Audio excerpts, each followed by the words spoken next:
Okay, I think we're ready to get started.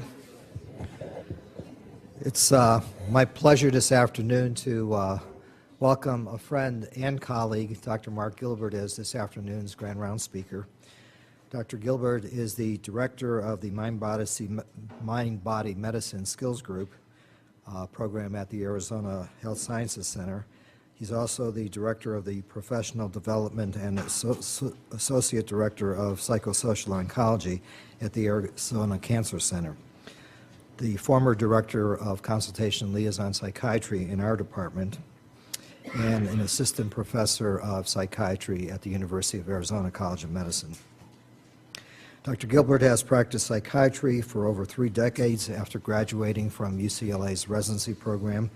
He has a full affiliation with the Reproductive Health Center in Tucson, leads medical student courses in mind-body medicine, physician self-care, and coping with life-threatening and chronic illness.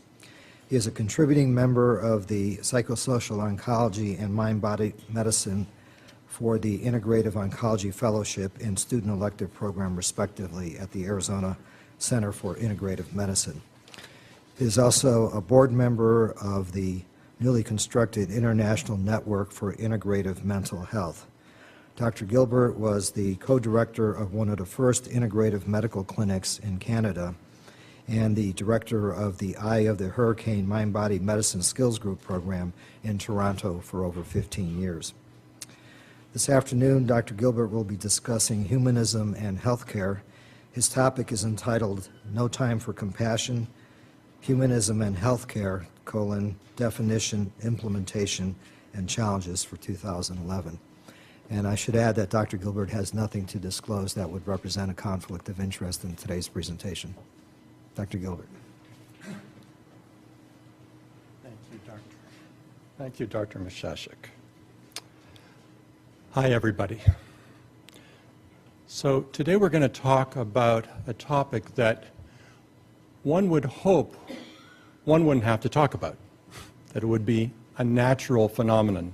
Unfortunately, it's become not so. And we're going to talk about the definition of medical humanism and all the challenges we face about it.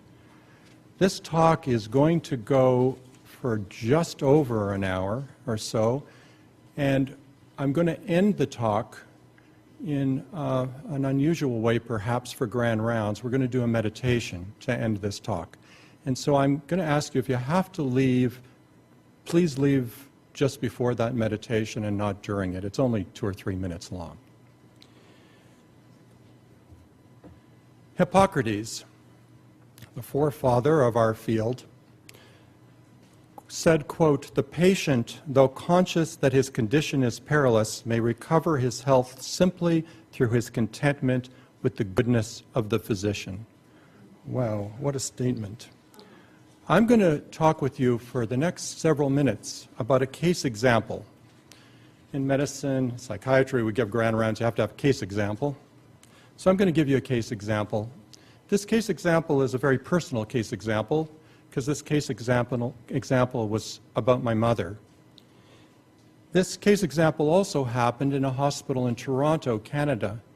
And you may say, well, you know, hospitals there, they're different. Well, in fact, having directed the Consultation Liaison program here for over 2 years, there wasn't a lot of difference in what I saw in this hospital, even though we have, I remind us, wonderful, wonderful components in this hospital and wonderful clinicians. And we saw this in particular in its purest form just a couple of weeks ago. But I want to remind us what we're missing. My 86-year-old mother had a displaced fracture of the hip in exercise class on July the 23rd, 2010. I flew to her the next day. She had a 10-hour wait in the emergency room. The hospital abides by the Ontario government's new 48-hour surgical deadline rule for hip fractures, but the staff told me that by admitting to the floor, they could avoid that rule. My mother was admitted to the oncology floor, as there were no beds on ortho. My mother waited in pain for 3 days due to trauma cases taking up the 2 ortho OR rooms. She was lucky.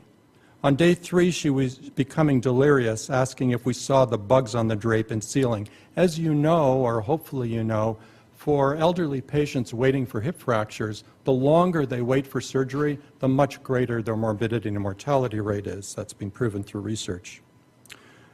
So we were informed the average wait may take 5 to 7 days. There is a shortage of nurses in OR space, so as with many loving families, my sister and myself set up 24-hour vigil at the hospital. The hospital instituted a new speaker system to page nurses and staff to rooms and beds. It replaced the old system, was supposed to be quieter. This was louder. Each speaker is situated just behind each head of the patient's bed. It was cheaper to put the system into the old wiring. The speaker is used by a shouting ward clerk, roughly on average every 2 to 3 minutes to 10 minutes, 24/7. The oncology ward also had a new technologically advanced IV monitor. They relayed information on speed of drip, empty bags, etc., directly to the nursing station. An alert, this one, which I taped, beeps loudly every time something is detected as unusual. This would include a patient raising their elbow and scratching their head, or the pillow being on the IV tube. Thank you. Our mother's taken to surgery with 30 minutes notice on July the 25th. We were visited by a pleasant chief resident. We asked that she have an epidural and avoid general anesthesia due to her early Alzheimer's. He would try to relay the information to the surgeon. Who is the surgeon, we asked. They weren't sure yet. Our mother was in surgery for 2.5 hours. We sat in a critical care post-op room used for that and general surgery. The woman with the desk was a volunteer who was pleasant and on top of her job. She kept everyone informed. 3 hours went by. The volunteer calls the OR. She doesn't know why the orthopod hadn't come down to see us. Recovery said Mom was out of surgery. We hear him paged. The volunteer got no answer and told us she was about to leave, but that the volunteer behind her, quote, was almost always late if she comes at all. 30 minutes later, there was still no attending. Our friendly resident returned. The surgery was excellent, he said, a technologically great surgeon. But he would not be seeing us as he didn't have patients at this hospital. He was just filling in on rotation for the weekend. The resident stated he was probably the most consistent person there, so he would be communicating with us. Our mother would be transferred back to oncology when stable. There were still no beds available on ortho. Oxymorphine arrived on time and kept my mother quieted. When she alerted, Zofran kept her less nauseous, and Coumadin kept her blood from clotting in her calves. The miraculous beeping machine kept my mother's IV monitored and her sleep from happening. Physiotherapy arrived on her post-op day and got her sitting up. They were excellent, but said on this ward they could only visit once a day. The noise and bright lights continued, no sleep. The oncology nurses were trying their hardest to keep up with their duties and paperwork. They didn't know how to turn a hip fracture patient or how often, and no one talked to our mother about exercising her calves or working her lungs to avoid pneumonia. She had been lying in one place for almost 5 days and complained of a sore back. We insisted on her being turned, and the nurse waiting for someone to help turn her. The wait lasted an hour and a half. They did it in a position that the physio told us to avoid. The patient across from my mother's bed needed to go to the washroom. She had multiple broken bones from a car accident. The woman in the bed next to her on chemotherapy was vomiting. The woman in need to urinate beeped for a nurse 4 times. We heard the speaker system alert for a nurse. We heard the nurse on the 3rd call rushing past the room and down the hall muttering to the paging ward clerk, "I heard you, stop bugging me." My sister tried to find the nurse who cared for the vomiting patient. I went to look for someone to relieve the urine urgent patient 30 minutes later. I see no one but a resident and a staff member. I told the resident and she said, "You have to get a nurse. They, quote, take care of that." I find the ward clerk and raise my voice in anger and frustration. I heard her page the same nurse, but a minute later an assistant showed up to help. She apologized to the patient saying she, quote, didn't know you needed to go. During our breaks, we ate lunch in the cafeteria that, like our own, serves 95% of beverages with added sugar or fructose corn syrup, high-sugar muffins and other pastries, white bread sandwiches, and high-fat main meals. At least we have a salad bar in our hospital. They did not. On one break, together, my sister and I walked next door and spent 10 minutes looking at the relatively new cancer clinic. This is the 6th largest comprehensive cancer clinic center in North America. And it's brand new. About 200 people sat in a very large sunlit-filled hall with hundreds of chairs waiting for their numbers to come up for lab work or chemotherapy, the latter taken in a small windowless cubicle. I saw 2 patients crying, reassuring each other. There were bulletin boards with 14 announcements about different support groups, massage, and other flyers, but one would likely be too overwhelmed to read all the words. And there were no people present to help if you needed any. Mom received her supper that she didn't want, a cold omelet and plastic container of sugar syrup peach halves. We were told the surgeon will tell us how long she stays in the hospital, but we've never seen any surgeon, and she had been transferred now to 2 different ones. I left my sister so I can return to work. We have done the 24-hour, 5-day shift of vigilance that concerned family members must do for loved ones in the 21st century. I arranged with my sister to hire help to give her respite, though we know that they will never replace our vigilance. My mother keeps asking when she can go home. She has urinated in her bed 4 times after the catheter came out because no nurse came. She was transferred to ortho on day 7, which was much better for her physio, but she had developed an E. coli UTI infection and had been transferred to a private isolation room for 1 week. I remember my mother holding our hands back by her bedside. She said that that was what got her through, us holding her hand. And this is my mother in her last couple of days in hospital, starting to smile again. And I'm glad to report that she is now up with a cane after a month in a physio rehab unit and starting to get around. The American Medical Student Association Humanistic Medicine Group advocates, they say, for healing, community support, creative expression, and complementary and alternative medicine education. And they have some of these parts correct, as we'll see. They say we advocate for patients and developing physicians who consider healing to be a sacred interpersonal experience between mindful and authentic human beings. Our action projects and programming strongly emphasize and celebrate the human's ability to heal oneself and one another through understanding, community, creativity, personal reflection, and a connection with human heritage and the earth, which they call complementary and alternative medicine in their definition. I'm a stickler for definitions, so we're talking in this talk where you're listening to me talk about humanistic medicine. So what do we mean by this term humanistic, and what do we mean by humanistic medicine?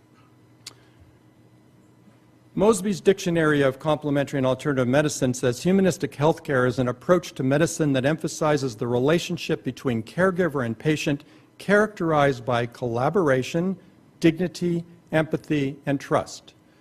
Well, they have that part right as well.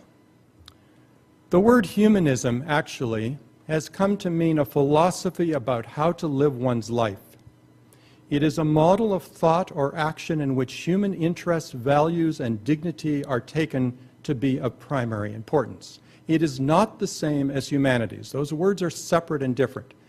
The humanities, as you see here, are a group of subjects relating to art and human experience, such as art, sociology, literature, and others. It's the totality of disciplines which study human nature and the achievements of man as being capable of culture. There is an overlap between the two, but they certainly don't mean the same thing. Well, where did this word start from? It actually only started, humanism, in the 19th century. It was a German term, and the word humanismus actually was taken by them to discuss and talk about Renaissance Italians. And for any of you who have the good fortune, like I have had, to visit Florence in Italy, you'll learn about the Renaissance period in their art and literature and about the umanisti, who were the people who were scholars, but pretty well mainly referring to literature, but also in art. And they had a revival of interest in the classics. Humanism also is a return of beauty and style in the late 18th, early 19th century. It referred to man's potential with proper cultivation in philosophy or attitude. And then in the 20th century, we started to have it as a reference for existentialism or social humanism, a philosophy or attitude of life independent of scholarly activities. So it became an independent piece, but with a connection to the humanities.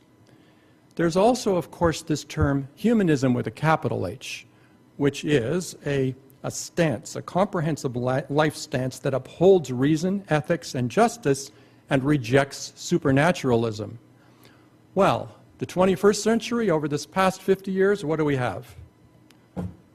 All sorts of, this is what we do nowadays, right? We take a word and we make it into a million different things. So you've got all these different forms of humanism now, including, as you can see, a religious humanism. Okay?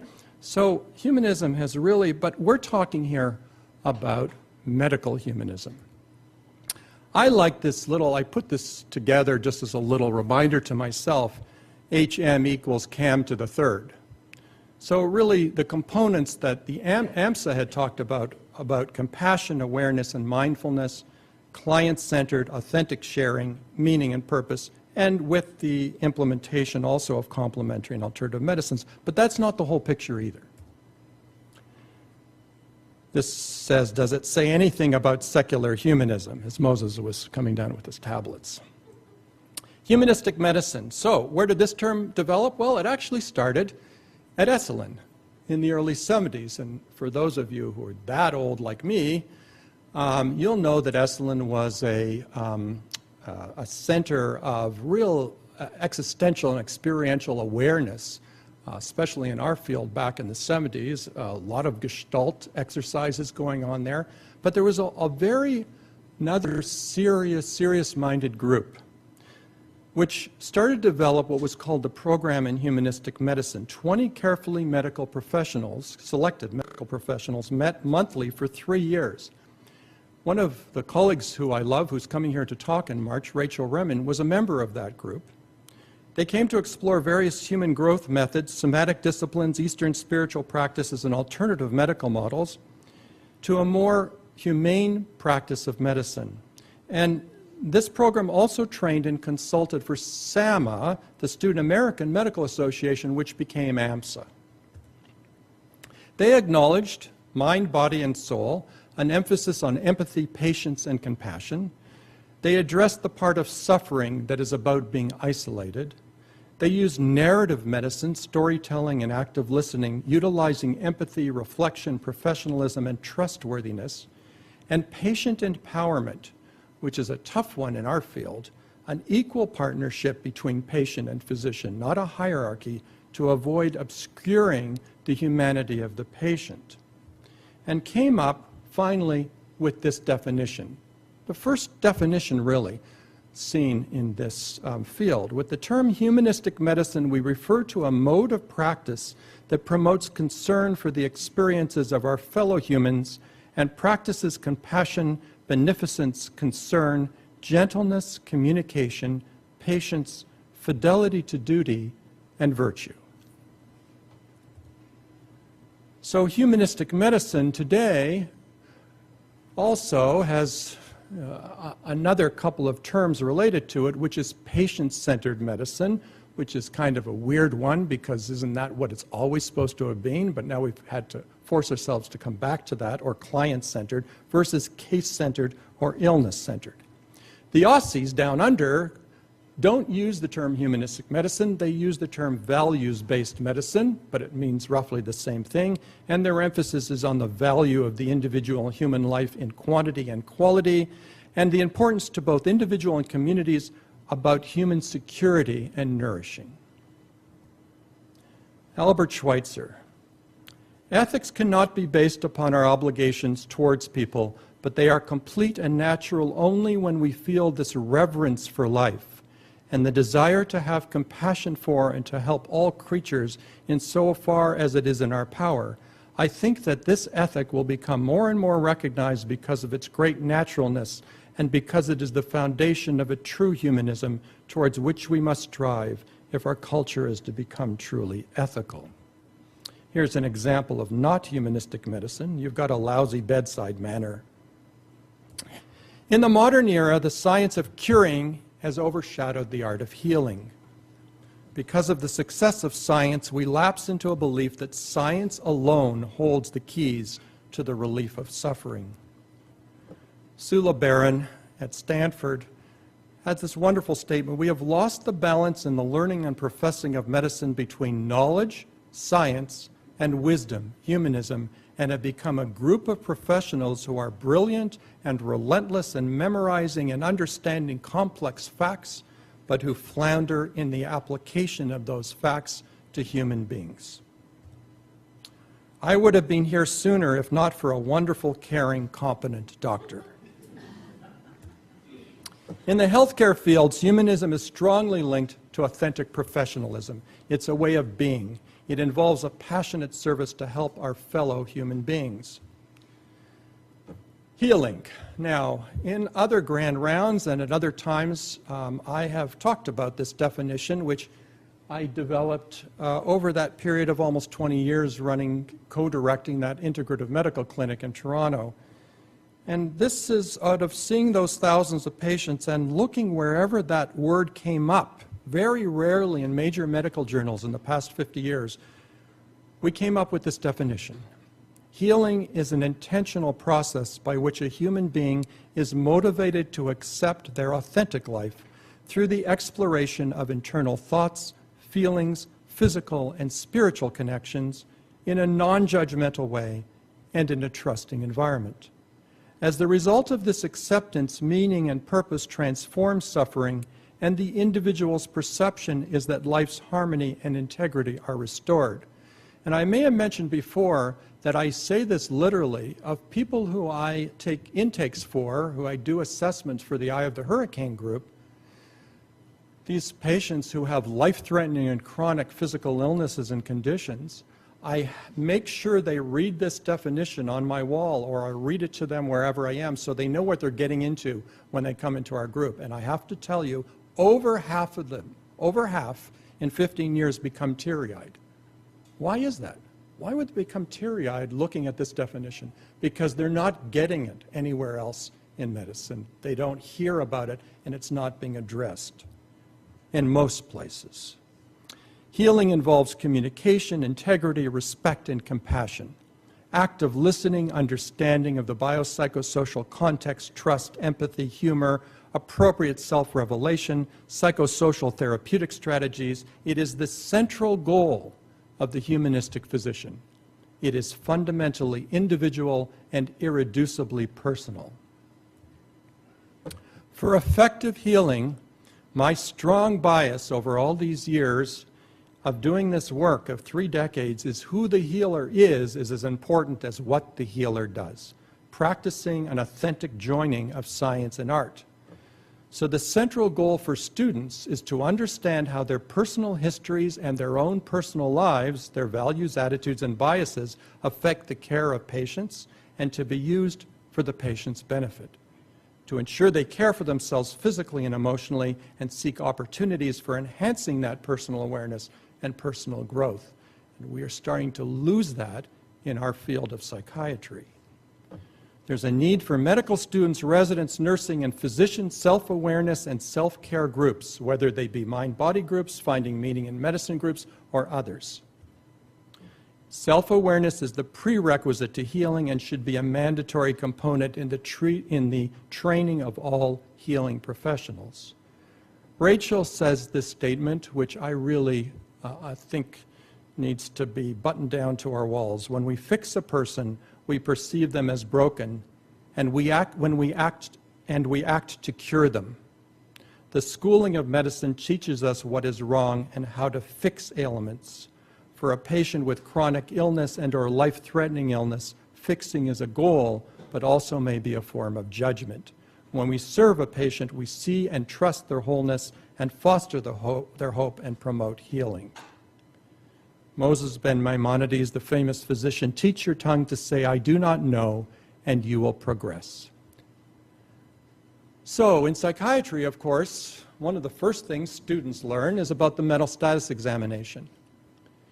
And I have a particular strong bias about this and have spoken with most of our residents and medical students when they come through about, and those of you here have heard me say, what's the most important piece to me on a mental status examination?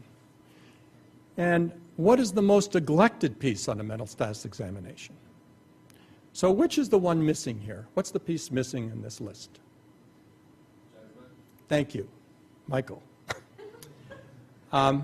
Judgment is missing. But in psychiatry, we really look at judgment as being a cognitive piece when we're doing assessments for people with dementia, right? Or we're trying to make an assessment on whether they have appropriate cognitive judgment. And what's the question in all the major textbooks? You ask a patient about judgment. If you find a self-addressed stamped envelope on the street, what do you do with it? That's how you decide somebody's judgment. I have a much broader definition of what judgment means, and for me, it's the most important piece for our patients. So how do I define judgment in this broader way? There it is. Judgment is appropriate if the patient is able to respect their own emotional, physical, cognitive, and spiritual health and those of their intimate others if they have them. So most of the people who we see come into our clinics don't have that. That's a challenge and yet a goal. What about clinician judgment? A clinician's judgment is appropriate if the clinician is able to respect their own emotional, physical, cognitive, and spiritual health and those of the patients in their care. Here's an example of poor judgment. Some of you may know this guy, but I just thought I'd throw this in. It's bad judgment. It's quite a lovely Jackson Pollock, isn't it? Yes, it is. What does it say to you? It restates the negativeness of the universe, the hideous, lonely emptiness of existence, nothingness, the predicament of man forced to live in a barren, godless eternity, like a tiny flame flickering in an immense void with nothing but waste, horror, and degradation, forming a useless, bleak straitjacket in a black, absurd cosmos. What are you doing Saturday night? Committing suicide. What about Friday night? She said she's committing suicide. Well, what about Friday night? That's poor judgment. Illness and recovery, living and dying, are part of the entire human experience. Every individual within the healthcare system, whether the caregiver or the patient, is first and foremost a human being. It needs to be emphasized to aspiring health professionals that to be successful, it needs more than skill, a sharp mind, and a steady hand. The best health professionals have a heart, not just a brain. They have a human touch. Talking about human touch before we get into some statistics here, because we have to show you some research. I'm going to tell you a story about my colonoscopy. No, actually, I'm not going to give you the details of my colonoscopy, but I'll tell you a brief moment that happened in my colonoscopy. It was just a general follow-up that I put off for a number of years and shouldn't have about a year and a half ago. I went to get this routine colonoscopy done, and I asked them not to have any propofol or an anesthesia because I wanted to go back to work in the afternoon. And the guy looked at me and said, "Oh, you're a doctor, right?" I said, "Well, yeah, I'm a doctor." He said, "But I really don't want to have that because I really want to go." Okay, fine. You sure? Yeah. So I came to the clinic that morning, and I was presented with some papers. "Okay, you sign here for the anesthetic." I said, "I'm not having it." She looked at me, "What?" "Oh, we had one of those like a year ago or something." "Oh, yeah." So I get on the table, and after a few minutes, I'm feeling like maybe I shouldn't have done this, right? And then after a few minutes, I feel somebody touching my arm. And I suddenly settled. I felt calmed. And I felt like, wow, boy, is that ever, boy, that's unusual, and that's so helpful. It felt so calming to me, and I said, I can do this. I can get through this. After about 20 or 30 seconds, this touching hand started to feel more and more pressure, and it turns out it was the blood pressure cuff. It was the automatic blood pressure cuff. And I said, oh my God, it's the blood pressure cuff. It has nothing to do with a hand. But then I realized that just my perception that it was a hand had worked. So from that point on, I decided that I was going to image the blood pressure cuff as if it was a caring hand when it wasn't squeezing so tight. And that's what I used to get me through. So it's our perception that helps us to get through in those ways, and that's a critical thing for clinicians to know about. Okay, 2011. As you well know, physicians in general are overwhelmed. Burnout, mood disorders, addictions, aloofness leads to aloofness, arrogance, and authoritativeness. Changes in financing, a drive for interventions to improve effectiveness, mergers, acquisitions, integration, restructuring, whole systems, and total quality initiatives. They're all being tried now. We're in the middle of a merger. And yet, we still have challenges in organizational effectiveness, cost reduction, and service quality, despite all this. Be overwhelmed, traits, high-pitched squeals of desperation, constant haunted look, warning, love life non-existent.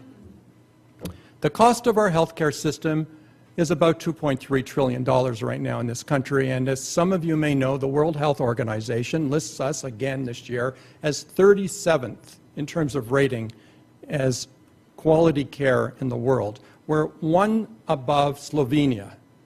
By the way, Canada's number 30th, not so good. The top three are France, Italy, and the Netherlands. And we don't have time to discuss why right now, but they have a joint system of private and public, and they're much more socialized systems, and their cultures are different in some ways too. So why? Why 37th? We have a growing physician shortage, over-specialization and misdistribution of MDs, a steady decline in medical student graduates seeking to be family doctors. A lot of them now, as you know, are going to be hospitalists. They have regular hours and other subspecialties. Proposed higher premiums for Medicare beneficiaries, powerful health insurance lobbies, and powerful influences of pharmaceutical companies. We have an unregulated free market with market values sometimes overshadowing academic values of teaching, research, and patient care, resulting in teaching shortages, conflicting systems, and a war for dollars. What have we lost in all of this? Personal connection. Here is an example I'm going to give you for a moment. I'm just going to get out of here for a second. In terms of personal connection, the personal connection piece. So let's look at this physician for a moment. My name is W.G. Watson. I've lived with somewhere between 15 and 18,000 babies. They say I'll be 100 years old, man. It doesn't feel like it. He still makes house calls. He's delivered generations of babies. So that's, unheard of. Full house. Full house. Plenty help. Plenty help. Patients bragging on you. Patients bragging on us, as always. Went to med school in 1939. Came out the service and have been practicing OB-GYN since May 47. I don't go anywhere that I don't see somebody I deliver. People recognize him everywhere.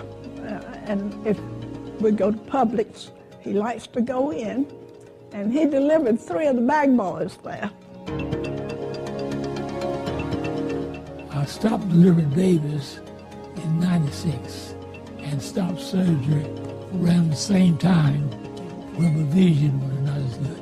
I see patients there for checkups every day and plan on continuing for seeing them. I am Dr. Watson's partner, and I've also been delivered by Dr. Watson. Dr. Watson's work ethic is probably unsurpassed by anybody. He was a day when there were no beepers. He'd either be at the hospital or be at home or church.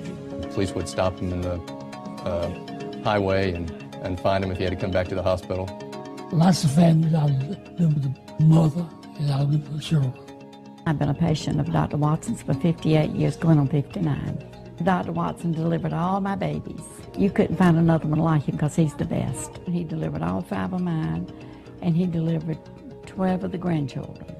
Dr. Watson is old school. When he goes to the hospital, it's all about taking care of their patients, and they saw that and they rewarded him by naming it Women's Watson Center. You got your family you take care of, feel close to, and patients the same way. You feel close to them, you work with them. You think, and you're trying to help them. I'm not planning on retiring. I know. I have something to get up for every month.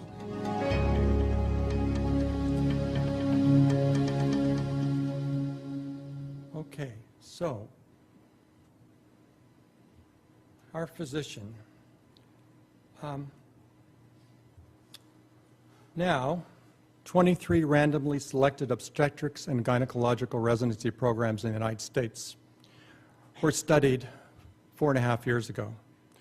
The majority showed evidence of moderate burnout, and 34% were considered clinically depressed. So we have that stat. 58% of all family practice docs in this country report high scores in emotional exhaustion. 56% of oncologists report being burned out. 60% of emergency room docs report moderate to high burnout. 20% of medical school faculty report high numbers of depressive symptoms. The report of the American Foundation for Suicide Prevention claimed that on average, death by suicide is about 70% more likely among male physicians than among other professionals, and 250 to 400% higher among female doctors. The major cause being stress and depression. Cynicism in our field, in part in the way we're taught, becomes stoicism. 80% work when they're too ill to work. They visit physicians at a rate a quarter of the national average. 52% prescribe for themselves. That's probably an underestimate. 20% of female doctors don't get pap tests or mammograms. They take very few true vacation days. 70% report stress-related ailments, but only 15% seek help. A study in Massachusetts of young practicing physicians showed that 50% were unsure if they would choose a medical career again, about half. The majority were less satisfied than their predecessors with time spent with patients, autonomy, and leisure time. So we're dealing here also with these two words, evidence-based. Evidence-based practice aims to put medicine on a firm scientific footing. Experts evaluate the best available data and develop clinical guidelines designed to standardize procedures and therapies. It's gotten us a long way. It's important in this field. Medical humanism models seek to understand the patient as a person focusing on individual values, goals, and preferences with respect to clinical decision. Which should we choose? Well, the obvious answer is both. But one of them is starting to outweigh another. These two are on a collision course right now in 2011, and nowhere is it the field more split than in our field of psychiatry. A divide is created between a respect for human complexity, which we can't fully systematize, and loyalty to the behavioral sciences, which aims to categorize, explain, and predict human behavior empirically. Psychiatrists in 2011 have a difficult time deciding between science and humanism, like between medication or psychotherapy, but are faced daily with the question of how to incorporate the two or not incorporate them. E.O. Wilson, many of you probably know, the famous biologist, he believed all facts and theories could be linked to create a common groundwork for explaining all natural sciences, and eventually, by the way, all behavioral sciences. He called that consilience. So eventually, we're going to be able to get down to the science of everything. Dupre, a philosopher rather, sees life due to its incredible complexity, that is, the disorder of things, the chaos of things. Psychiatry right now is headed much more down Wilson's path. There's a famous essay by the philosopher Thomas Nagel. It's called, "What Is It Like to Be a Bat?" And what he talks about in the essay is that you can study a bat's neurology, the entire neuroanatomical system and physiology of a bat and understand completely how a bat uses sonar radar, the amount of vision that they have, how they fly exactly, but never will we be able to know what life looks like through a bat's eyes. The priorities of the hidden medical school curriculum: restricted duty hours, documentation, nobody here is familiar with that, efficiency, effective charting, organization, and quick patient turnaround, helping residents, writing the best note, reading for tests, and impressing attending faculty. No time to follow patients individually and longitudinally and build relationships.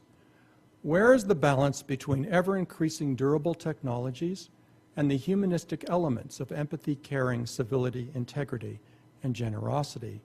And what about the patient? 82% of hospitalized U.S. patients today cannot even identify their main physician in the hospital. Purnell, the greatest challenge facing healthcare professionals in the technological age is to care meaningfully for the whole person and for the wholeness of the person within a system that does not. So I'm going to end today with leading you quickly through the 8 key components of humanistic medicine as the bibliography that you have, or is it available? It is available back there on your way out, demonstrates. So we now have, through the literature in the past 30, 40 years, since the key group met to define this word, what the 8 key components are. Here's the first one. Well, here they all are. The first one is empathy. Empathy, yeah, I can see how that would be useful. The emotional reasoning is the core of clinical empathy. To resonate emotionally with a patient's experience, noticing what is important for the patient from the patient's perspective. The purpose is to better understand the patient. It requires shifting from objectivity and detachment to subjectivity and engagement. Drawbacks, of course, are over-empathy, boundary problems, or over-identification, which all of us as psychiatrists, of course, are one of the key components we need to learn. Empathy helps to understand the patient's health habits, psychological needs, social situations, process difficult information about diagnosis and treatment, help patient autonomy by participating more in treatments, transform emotional irrationality into positive benefits. It involves healing emotional states and allows a patient's suffering to be real. So we have a couple of studies that came out in 2009. Bless you. 2009. Do patient attributes predict oncologists' empathic responses and patient perceptions of empathy? So these 2 studies that were done at Duke University. And what they did is live videotapes giving oncologists with their patients opportunities for empathic responses to whatever the patient was talking about. So they had up to 100 opportunities for an empathic response. In one study, they had 0. In another, they had about 10%. Oncologists in general, this study said, did not respond empathically to patients' negative emotions and did this equally for most patients. They responded more empathically to patients who were less economically advantaged. So they really zeroed in on instrumental issues, but not necessarily on emotional ones. In this study, 264 audio recorded conversations, the patients expressed fear the most often, but the oncologist related to their fear the least often. And when patients disclose fearful emotions, oncologists more often address the topic causing the fear instead of addressing the emotion itself. Number 2, dignity. Here's the hierarchy of dignity and all the different components of it. And at the top, regard for other and regard for self. It's very difficult to regard others, and that's where the self-awareness piece comes in if you're not self-regarding. Human dignity implies the very denial of an aristocratic order of dignities. It refers to the minimum dignity which belongs to every human qua human. It does not admit of degrees. It is equal for all humans. It cannot be gained or lost. It implies a match between circumstance and competencies. It must be separated from autonomy. A demented patient observes dignity. I have told this story on occasion to residents. My father died over 11 years of Alzheimer's disease, and in the last few seconds of his life, having not recognized my mother or sister and I for 4 or 5 years, in the last seconds of his life, as he was almost chain-stoking and had no IV in, he picked his head up off the pillow and looked at each of us, and to our name, each of us said, "I love you," and then died. And I've asked many neurologists about this, and have they ever seen this happen? Because obviously this was a chilling event for us. And they said, yes, on occasion they have. I'll tell you, long before that happened to me, I have insisted, as we all should, that no one talks in front of a patient as if they're not there. And I have taken a number of medical students and residents and put my arm around them and walked down the hallways in this hospital to remind them of that in certain situations. Dignity is concerned with the worth and value felt and bestowed on persons, and the 4 categories of dignity violation, I think, are really well encapsulated here by man. Not being seen only as a member of a group, violations of personal space, and humiliation. All our patients deserve never to have those violations. And as again a brief break from this serious topic, some of you may have seen the show, but here is a little piece on how we have dignity in the hospital. Did you actually just page me to find out how much Tylenol to give to Mrs. Lenzner? I was worried that it could exacerbate the patient. It's regular strength Tylenol. Here's what you do. Get her to open her mouth, take a handful, and throw it at her. Whatever sticks, that's the correct dosage. But under no circumstances do you to compromise our no talking agreement. Dr. Kelso, he's always telling me, you gotta stay positive. I'm gonna go ahead and say this just as carefully as possible so I don't overstate it. Dr. Kelso is the most evil human being on the planet and may in fact be Satan himself. It's just that this isn't really what I expected, you know. Most of my patients are older and sort of checked out mentally. Pumpkin, that's modern medicine. Advances that keep people alive who should have died a long time ago, back when they lost what made them people. Now, your job is to stay sane enough so that when someone does come in that you actually can help, you're not so brain dead that you can't function. For the love of God. What? Do you really wish me talking about this? Her? She's dead. Write this down, Nubby. If you push around a stick, nobody will ask you to do anything. You've been like a father to me. You've been like a father to me. Morality. One of the most important moral differences between people is between those who miss and those who see various moral features of situations confronting them. Patients must always trust that we are always acting in their best interests. In that, contract models of care have replaced social responsibility. To be moral means to speak up when we've seen wrong. I had to actually put in 2 grievances in this hospital when I was on CL about faculty members here for very unfortunate circumstances, but it was well deserved. Doctors tend to essentialize a problem. I really want you to attend to this. It's really an interesting concept, essentializing. Essentializing consists of deconstructing the situation at hand and the patient's concerns and reconstructing selected elements into a specific clinical problem.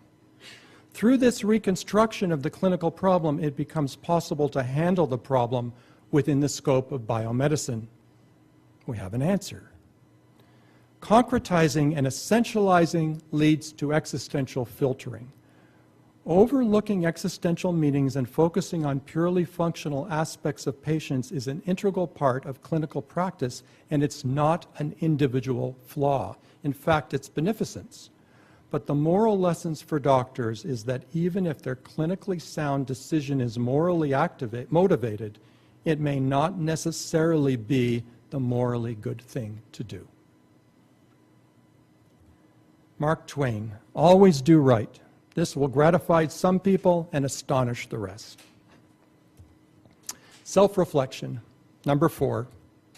An oft-forgotten and core task of teaching medical students is the learning cycle of practice, self-reflection, and feedback. So, this is what I show med students here in one of my lectures. If your dentist's teeth look like this, would you use this dentist?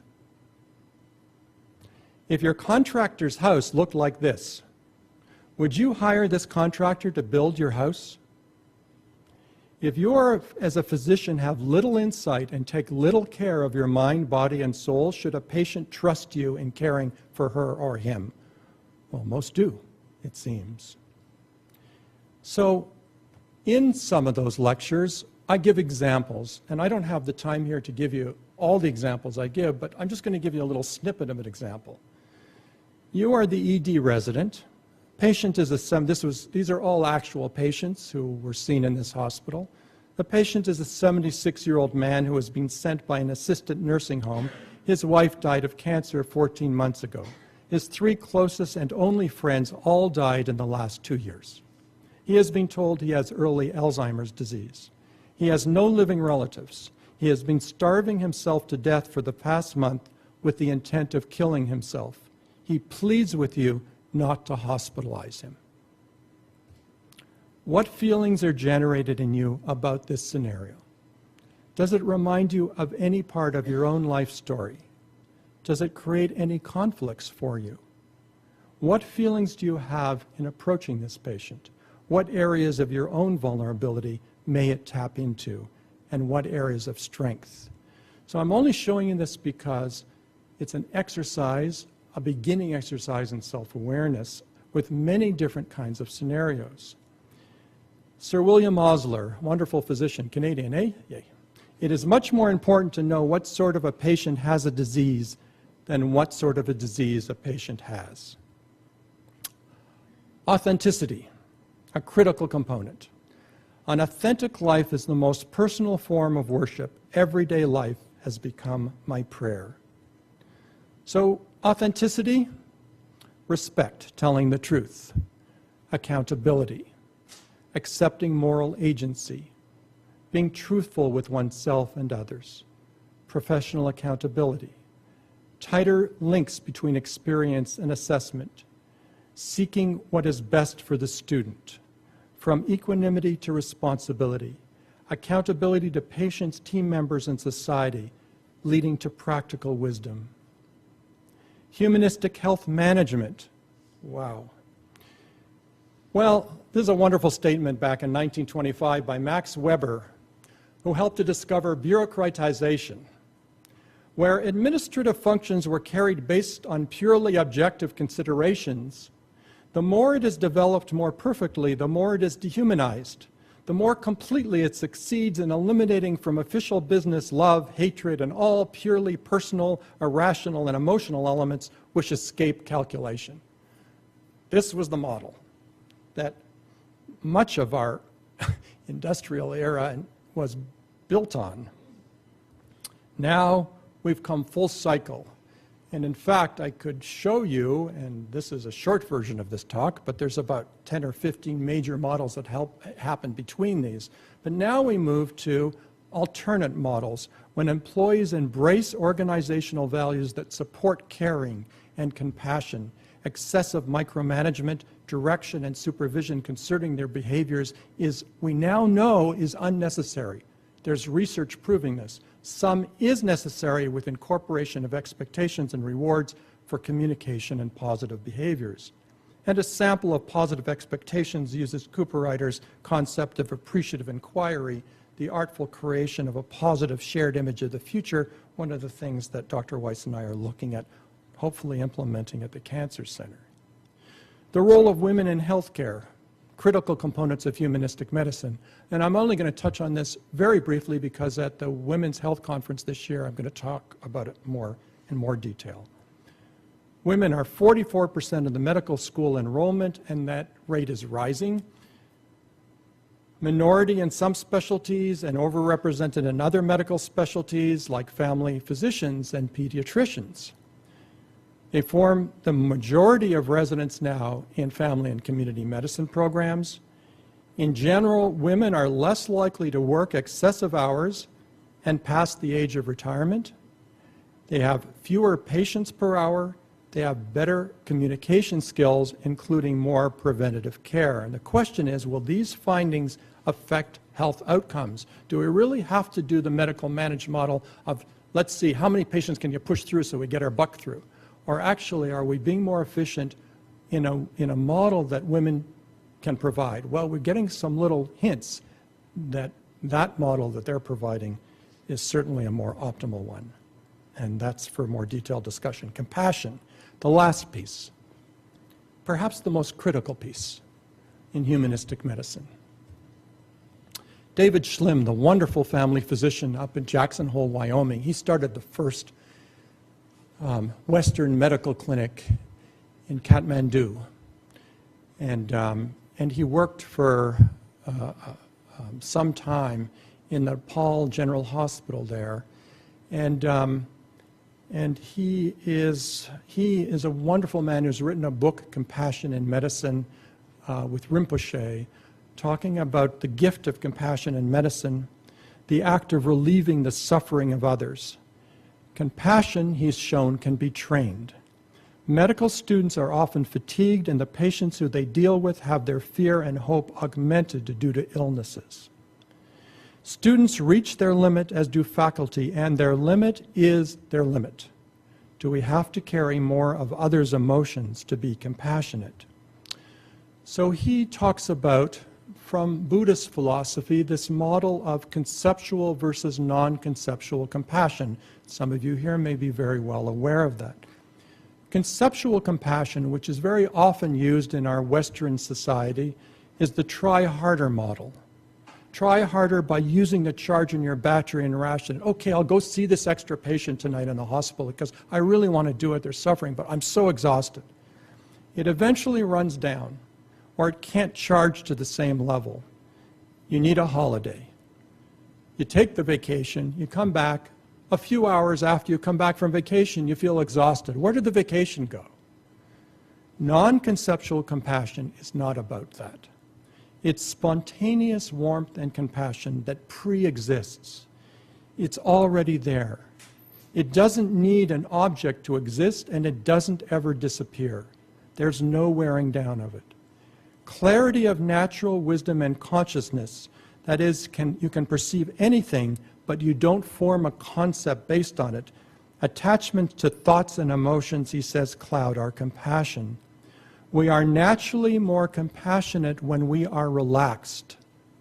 It remains essential to observe our own thoughts, be self-aware, learn to meditate to find compassion. In his philosophy, birth, old age, sickness, and death are the causes of suffering. Pain, chronicity, loss, and illness may be incurable, unstable, and unpredictable. We cannot ever permanently establish good health or permanently avoid death. So all we are doing here as clinicians is trying to relieve suffering. Compassion means to be intensely together with those who suffer. The point of this attentive presence with the patient is not on curing or fixing a problem. Instead, it's simply being with them in the moment. It welcomes and provides sanctuary for all that is unpredictable, imperfect, incomplete, awkward, pinched, and unspoken. And one of the key roads to compassion in this way is being mindful. So mindfulness is where we're asked to enter an encounter with our focus on the relationship at hand in the moment without judgment, attending to both the patient and to ourselves, being as aware as possible in the moment. 4 habits are required: attentive observation, patient, ourselves, the patient's problems, critical curiosity, seeing our own weakness in a situation, looking with a fresh eye, with tolerance of contradiction, That is, being able to hold the situation where there may not be perfect answers, and presence with connection and compassion. And here is just finally a study by Michael Krasner, some of you may be aware of, at the University of Syracuse, a single group cohort study evaluating the effectiveness of mindfulness and self-awareness curriculum on primary care physician burnout. And what they did is they trained these clinicians, a lot of them, in a 52-hour curriculum about appreciative inquiry, narrative medicine, and mindfulness meditation. The results were striking. Participants had large increases in mindfulness skills and orientation that were immediately detectable and sustained for up to 15 months. The physicians also had large, durable improvements in burnout, mood disturbance, and empathy. These changes correlated with the improvement in mindfulness, suggesting that enhancing physicians' attention to their own experience not only increases their orientation towards patients, but also reduces physician distress. And this very interesting one, a controlled trial done that evaluated the longitudinal effect of physician self-care programs on malpractice claims at 22 participating hospitals relative to 22 control hospitals, malpractice claims over the ensuing year were reduced by 70% at intervention hospitals compared with a 3% reduction at control hospitals. In summary in this talk, the starting requirements for humanistic medicine. Medical and nursing school curricula that teach courses in self-reflective medicine and a longitudinal clerkship program, such as is being tried right now at UCSF in their Pisces program. Medical and nursing school curricula that involve students in small group learning centered on integrative medical models, reacquaintance with professional purpose, self-awareness, and skills for effective communication, empathy, compassion, and mindfulness. Healthcare management models that allow the health worker to feel heard, effective, a team player, and with influential input. Incentivizing medical resident training programs to family medicine, to preventative medicine, and integrative medicine with more input from women physicians. Research into the interpersonal placebo effects as theorized by Kapchick and the cost-effectiveness of these. A medical model that emphasizes healing as much as it does curing, and an emphasis returning to outcome rather than how it gets done. And the use, of course, of complementary and alternative modalities, as we saw prescribed for by AMSA, including many and all of these. May we always strive to hear the patient's story and balance their instrumental care with the wholeness of their being and the commitment of our presence. So again, I'm going to end this with about a 3-minute meditation exercise. If anybody has to leave before 3 minutes, please do so now. So this meditation exercise is taken and based on a compassion medicine meditation exercise by Thich Nhat Hanh, the Vietnamese monk who has helped to lead us in this field towards health and healing. And I've added some pieces in at the end with permission. So let's close our eyes for just a moment, and you'll hear some music and some bells.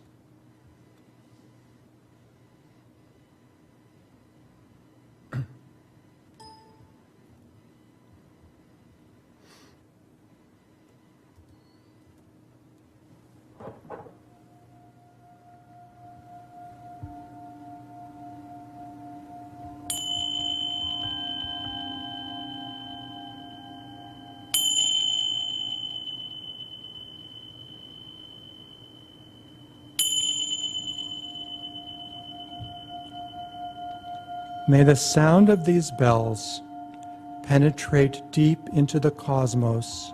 Even in the darkest spots, living beings are able to hear them. In the hospital, in the clinics, in the homes, in the hospice, and in our own hearts, so that all suffering in them ceases and understanding comes to their heart, and they transcend the path of sorrow and death. The universal door to enlightenment is already open. The sound of the rising tide is heard clearly. the miracle happens. A beautiful child appears in the heart of a lotus flower. One single drop of this compassionate water is enough to bring back the refreshing spring to our mountains and our rivers. Listening to the bells, I feel the afflictions in me begin to dissolve. My mind calm, my body relaxed. A smile is born on my lips. Following the sound of the bells, my breath brings me back to the safe island of mindfulness. In the garden of my heart, the flowers of peace bloom beautifully.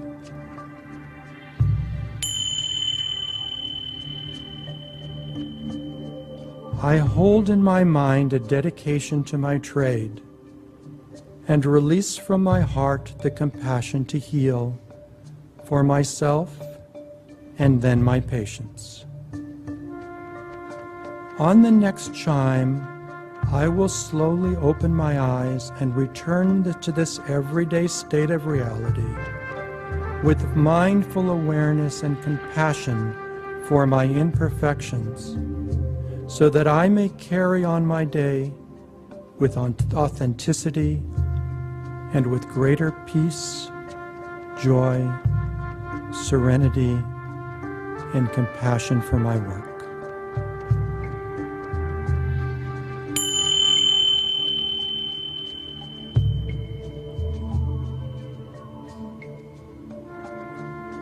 And you may open your eyes.